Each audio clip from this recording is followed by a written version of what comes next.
Scam లో సంచలనం రేకింది. ఏ క్షణమైనా మాజీ సీఎం జగన్ ఇంటికి ఈడీ అధికారులు చేరుకునే అవకాశం ఉంది. త్వరలోనే జగన్ కు ఈడీ నోటీసులు ఇవ్వబోతున్నారు. జగన్ సన్నిహితులు సహా చాలా మంది నిందితుల్ని ఇప్పటికే విచారించినటువంటి ఈడీ అధికారులు నిందితులు ఇచ్చినటువంటి స్టేట్మెంట్ ఆధారితంగా చివరకు జగన్ వరకు రాబోతున్నారు. జగన్ ని విచారించబోతున్నారు ఈడీ అధికారులు. ఇప్పటికే లిక్కర్ స్కామ్ లో జగన్ ను దోషిగా తేల్చింది సిట్. స్కామ్ లో 3,500 కోట్లు కొల్లగొట్టారని సిట్ నివేదికను సిద్ధం చేసింది. 350 పేజీల చార్జ్ షీట్లు కూడా దాఖలు చేసిన సిట్ అడ్డగోలుగా దోచుకోవడానికే కొత్త మద్యం పాలసీని రూపొందించారు అని చెప్పి సిట్ పేర్కొన్నటువంటి ఆ 350 పేజీల నివేదికలో పొందుపరిచింది. ఇప్పుడు ఈడీ అధికారులు దాదాపుగా చాలా మందిని విచారించారు. అటు రాజకేశ్ రెడ్డి నుంచి మొదలుకుంటే చాలా మంది ప్రముఖుల్ని, ఎంపీలని, ఆయన సహచరులని, మిత్రుల్ని, సన్నిహితులందరినీ కూడా జగన్ చుట్టూ మొత్తం కూడా ఇప్పుడు under the lens of ED యొక్క కనుసైగల్లో ఈడీ వారందరినీ గమనించింది, వారిని విచారించింది, వారి స్టేట్మెంట్లు రికార్డు చేసింది. ఇప్పుడు ఆ స్టేట్మెంట్ల ఆధారితంగానే, వాళ్ళు ఇచ్చిన స్టేట్మెంట్ ఆధారితంగానే ఇప్పుడు జగన్కి కూడా నోటీసులు ఇవ్వబోతున్నారు. జగన్ కూడా విచారించబోతున్నట్టు తెలుస్తోంది.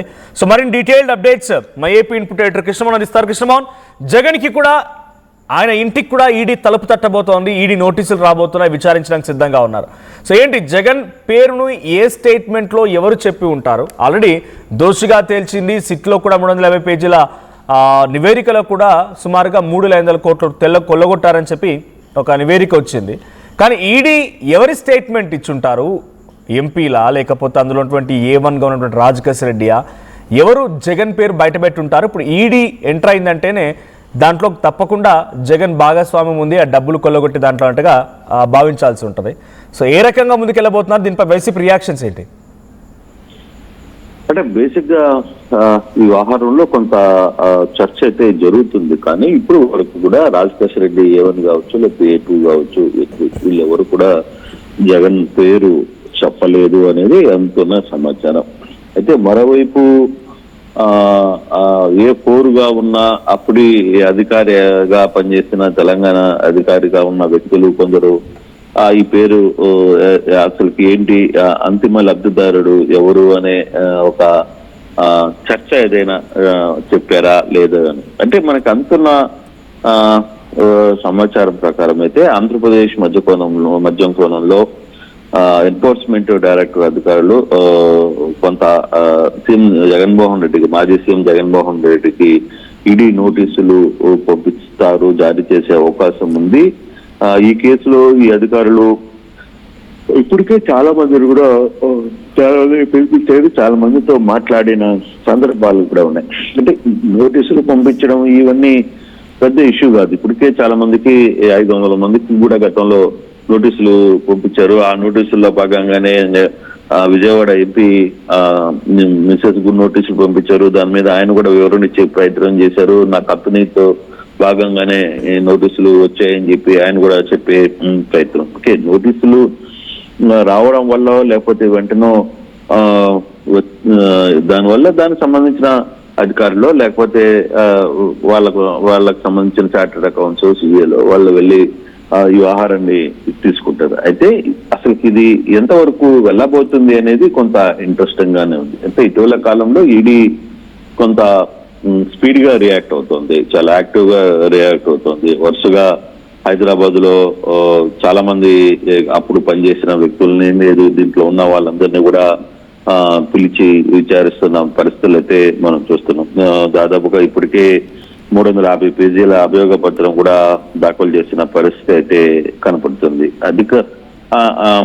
అయితే ఇక్కడ దీంట్లో ఎంతవరకు ఇప్పుడు ఈడీ పూర్తి స్థాయిలో ఎంటర్ అవుతుంది, పూర్తి స్థాయిలో దీనికి ఉన్న వ్యవహారాల్లో ఆయన ఇక్కడ అంతిమ లబ్ధిదారుడు ఎవడు అనేది చెప్పడం ఇప్పటికిప్పుడు కష్టం ఈ దీనికి సంబంధించిన వ్యవహారంలో. కాకపోతే ఒక నోటీసులు ఇవ్వడమో, నోటీసులు ఇచ్చినప్పుడు దానికి సంబంధించిన వాళ్ళు ఎవరైనా వెళ్ళి పిలుస్తారా, లేకపోతే ఆయన నేరుగా రమ్మంటారా అనేది కూడా మనం చూడాలి. కాకపోతే దీన్ని ఏ విధంగా యూటర్న్ తీసుకుంటుంది, దీన్ని ఏ విధంగా ముందుకు వెళ్తుంది అనేది కొంత చర్చ జరుగుతుంది. కానీ ఇటీవల కాలంలో ఏదైతే కేఎన్ఆర్ ని జగన్ కు పిఏగా అన్ని వ్యవహారాలు చూసుకునే కేఎన్ఆర్ ని కూడా సిబిఐ ఇక్కడ కొంత అతను కూడా విచారించింది.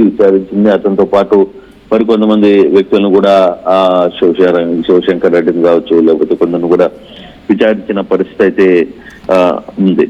అయితే వాళ్ళని కూడా ఇప్పుడు ఆ రోజు నాకు తెలిసి టు మై నాలెడ్జ్ ఈ కూటమి ప్రభుత్వం వచ్చిన తర్వాత నుంచి జగన్ నాకు తెలిసి మొదటి విచారణ ఎదుర్కోబోతున్నారు. అంటే ఒక స్కామ్ విషయంలో ఆయన గత ప్రభుత్వంలో ఉన్నప్పుడు తీసుకొచ్చిన ఒక పథకం లేదంటే ఒక స్కీమ్ విషయంలో అది స్కామ్ జరిగిందని మొదటిసారి విచారణ ఎదుర్కొనే అవకాశం ఉంది.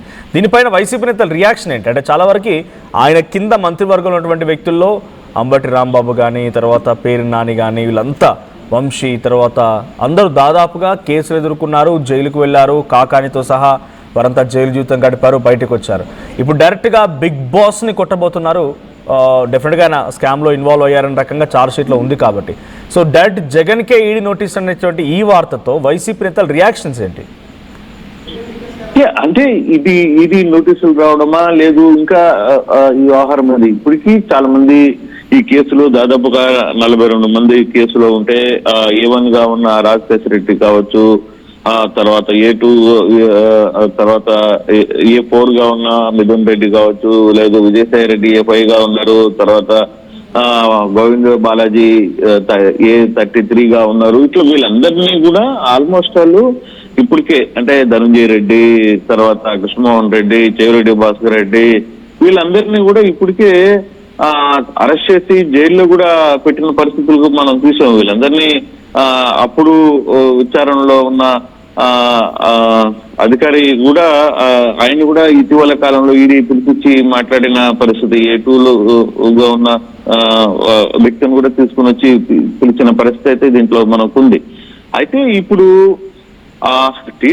వైసీపీ రియాక్షన్స్ ఎలా ఉంటే మొదటి నుంచి వైసీపీ రియాక్షన్ చాలా గట్టిగా ఉన్నాయి. ఈ కేసులో అసలు మాకు ఎటువంటి సంబంధం లేదు, తమ నాయకుడికి ఎటువంటి సంబంధం లేదు అనేది వాళ్ళు పదే చెప్తున్న పరిస్థితి లేదు. ఇప్పుడు కొన్ని కథనాలు ఈ రోజు ఉదయం నుంచి అంటే నిన్నటి నుంచి కొంత ఈ వార్తలు రావడం, ఈ కథనాలు వస్తున్న నేపథ్యంలో వాళ్ళ రియాక్షన్స్ చూడాలి. ఇప్పుడు ఇప్పుడు ఏ విధంగా వాళ్ళు ఏం మాట్లాడబోతున్నారు, ఏ అంశాల మీద వాళ్ళు మాట్లాడే ప్రయత్నం చేస్తారు, తర్వాత అసలుకి దీనికి అంతిమ లబ్ధిదారుడు ఎక్కడికి చేరుకున్నారు ఏంటి అనే అంశాలు కూడా చూడాలి. అది ఇంతవరకు జగన్ ఇంటికి నోటీసులు టచ్ చేసే ప్రయత్నం జరుగుతుందా, నోటీసులు ఇచ్చే వ్యవహారం కంప్లీట్ అవుతుందా అనేది లేదు, ఆయన పిలిపిస్తారా, లేదు ఆయనతో విచారించడానికి ఆయనతోనే నేరుగా వచ్చి మాట్లాడతారా అనే అంశాలు ఇంకా తెలియట్లేదు. ఎందుకంటే ఇటీవల కాలంలో మనం కానీ చూసుకుంటే విజయసాయిరెడ్డి హైదరాబాద్ లో విజయసాయిరెడ్డి ఇంటికి కూడా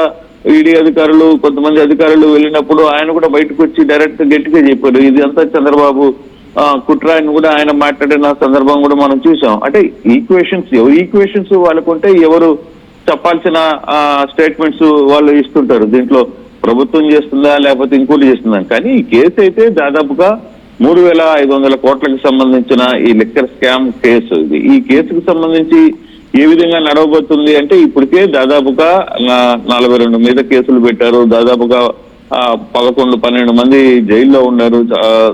రాజశేఖర రెడ్డి దాదాపుగా 1 సంవత్సరం రోజులు జైల్లో ఉన్నారు.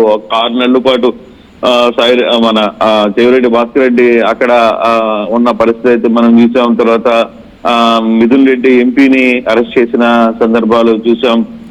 తర్వాత ఆయన కూడా జైలుకి పంపించిన పరిస్థితి, తర్వాత ధనంజయ రెడ్డి, తర్వాత కృష్ణమోహన్ రెడ్డి, వీళ్ళందరినీ పంపించిన పరిస్థితి అయితే ఉన్నాయి. అంటే ఇది నోటీసులు ఇచ్చిన తర్వాత దాన్ని ఏ విధంగా ప్రాసెస్ ఉంటుంది, ఈ లోపల సిట్ ఏం చేయబోతుంది అనే అంశాలు కూడా చూడాలి. ఇప్పుడు ఈ కేసుని మొత్తం కూడా చూస్తుంది సిట్ కాబట్టి సిట్ ఈ కేసుకు సంబంధించి ఆర్థిక పరమైన అంశాలన్నీ కూడా దీంట్లో ఉన్నాయని ఈడీకి 350 పేజీల ఒక రిపోర్ట్ ని వాళ్ళకి ఇచ్చిందనేది ఒక సమాచారం ఉంది. సో దాన్ని బేస్ చేసుకుని ఈడీ ఇటీవల చాలా మందిని కూడా ఈడీ పిలిపించిన పరిస్థితి, చాలా మందికి ఈడీ నోటీసులు కూడా ఇచ్చిన పరిస్థితి కూడా మనం చూస్తున్నాం.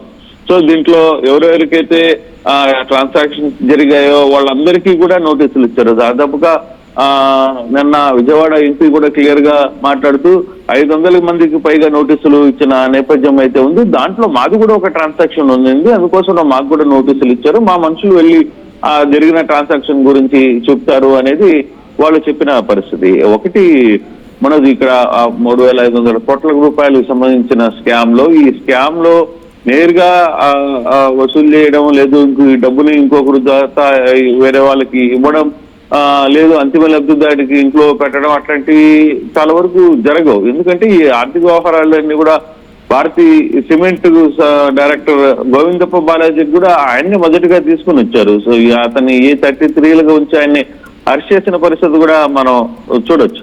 అయితే ఇది ఎంతవరకు ముందుకు వెళ్తుంది? ఈ కేసు సంబంధించిన వ్యవహారంలో జగన్ ని టచ్ చేసే ప్రయత్నం జరుగుతుందా, జరగదా? జరిగితే ఏ విధంగా ఇంపాక్ట్ ఉండబోతుంది? ఒకవేళ మరోసారి అంటే ఇప్పటికే ఆయన మీద కొన్ని కేసులు ఉన్నాయి, ఆ వ్యవహారాలు అందరికీ తెలిసిందే. కానీ ఇప్పుడు ఈ వ్యవహారం మీద మరో కొత్త కేసు నమోదవుతుందా? అయితే ఇప్పటికీ వైసీపీ నేతలు చాలా ఇష్యూస్ లో జైలుకి వెళ్ళొచ్చిన పరిస్థితులు మనం చూస్తున్నాం. సీనియర్ మాజీ మంత్రులు ఎవరు కూడా వదలలేదు. చాలా మంది కొన్ని రోజులు పారిపోయిన పరిస్థితి ఉంది. వారం 10 రోజులు దాక్కునే ప్రయత్నం కూడా చేశారు. వాళ్ళందరూ కూడా ఎప్పటికప్పుడు ఈ వ్యవహారాన్ని నడిపే ప్రయత్నం జరుగుతుంది. కానీ ఇది నోటీసులు ఎప్పుడు ఇస్తారనేది తెలియదు. ఈ నోటీసులు ఇచ్చే నోటీసులో ఏంటి, ఆ నోటీసుల సారాంశం ఏందో మనకి తెలిస్తే గానీ దాన్ని బట్టి ఫర్దర్ ఏ విధంగా ఉండబోతుంది అనేది మనకు అర్థం కాదు.